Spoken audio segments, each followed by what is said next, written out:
Hey y'all, Postulux here, and OMG, October is here, and we're getting all kinds of treats and like no tricks, unless you count the fact that we have to wait another full year to find out what happens at the end of the Raven cycle. Yeah, that's gonna suck. But in the meantime, we get to savor the fact that the third installment of the Boys cycle, Blue Lily, Lily Blue, is finally here.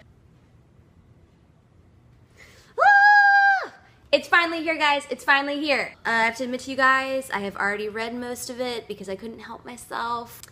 No spoilers, but it is so good to be back with the Raven Boys again, hanging out with Blue, Gansey. Save Gansey! So yeah, once I finally finish it, I can look forward to spending the next year alternating between being insanely impatient for the last book to come out and dreading the release of the last book, because that will mean that the series is over, and I don't think I can handle that. Save Gansey! Next on the list, I've got Famous in Love by Rebecca Searle. You guys, I also cheated and read this one. It is so hot. We're talking panty-melting levels of swoon. Whew, to cool off. The premise of this book, if you haven't already heard me gush about it, is that a relative unknown actress, teen actress, gets selected to play the lead in an adaptation of a famous YA trilogy. Sound familiar? Yeah. It's so fun to see what it would be like to be somebody like Kristen Stewart, including the whole like love triangle, forbidden relationship sort of thing. This book is so much fun. It's the beginning of a trilogy, and I'm usually not into that, but I'm gonna make an exception in this case because this book is such a delicious read, and I can't wait to find out what happens next. Team Jordan! Finally, October, you are too much. You are seriously too much, because we also have a brand new book from A.S. King. It's called Gloria O'Brien's History of the Future. I feel like A.S. King with each book tries something totally different, but no matter what subject she tackles, the result is just an incredibly well-written masterpiece, and I have no doubt that this book is going to kick my ass. Hey everyone, this is Mandy Wan. So last month I talked about how I didn't want to start a series book because my October is all about series books. There are 2 series starters and 1 series ender, and they all come out on October 7th. Like, I don't know what I'm going to do. Up first is Exquisite Captive by Heather Demetrios. It's about gin, and apparently I'm really into that.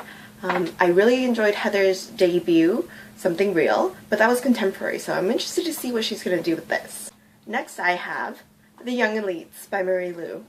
Now, I don't usually read a lot of fantasy, and like this has a map and everything, but I loved her Legend series, so I'm really excited what she's going to do with this one. And finally, something I do not have in my grabby little hands, The Blood of Olympus by Rick Riordan. It's the last one, you guys! Like, oh, I don't know what I'm going to do, and my voice is going really high right now, so you know what? I have no words. I'm dropping books all over the place. Like, I'm already distraught. Hey guys, I'm Jenny. Happy October. So this month I've got a couple of creepy, spooky books for you, and I'm pretty excited about them. The first one is called Of Scars and Stardust by Andrea Hanna. It's a mystery, and everything that I've read about this book says to not hear too much about it, don't read too much about it before you go into it. It's a mystery, and it centers around 17-year-old Claire, whose little sister Elle has disappeared mysteriously. All the while, Claire is having these crazy visions of wolves and blood in the snow, and she doesn't quite know what to do, except to return to her hometown, read her sister's diary, and try to find her sister. It sounds pretty spooky, and from the non-spoilery reviews that I've read, I'm not so sure this one's going to have a happy ending, but I'm excited nonetheless. Now, the second book that I'm reviewing I have read. It's called The Cure for Dreaming by Kat Winters, and it's set in Oregon in 1900.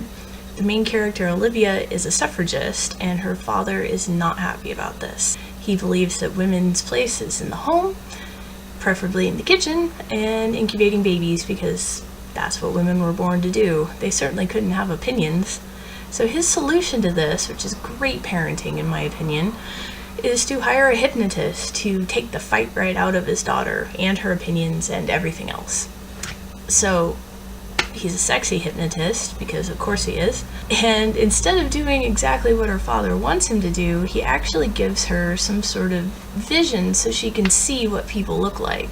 So jerks look like scary monsters. She's also not able to say what it is that she really means. So when she wants to argue with her father, all she can say is, all is well.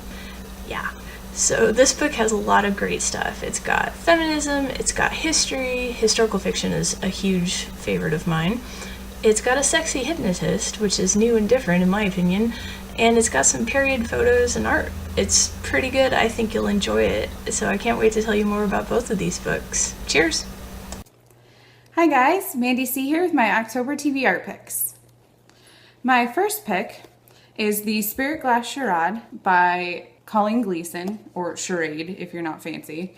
And this is a sequel to The Clockwork Scarab, which is a book that I reviewed last year about two young women who happen to be related to Sherlock Holmes and Bram Stoker, and they solve kind of paranormal-esque mysteries in the late 1800s. Another book I'm excited to read this month is The Fall by Bethany Griffin. This book is described as being a reimagining of Edgar Allan Poe's The Fall of the House of Usher. So I think it'll be a perfect Halloween read.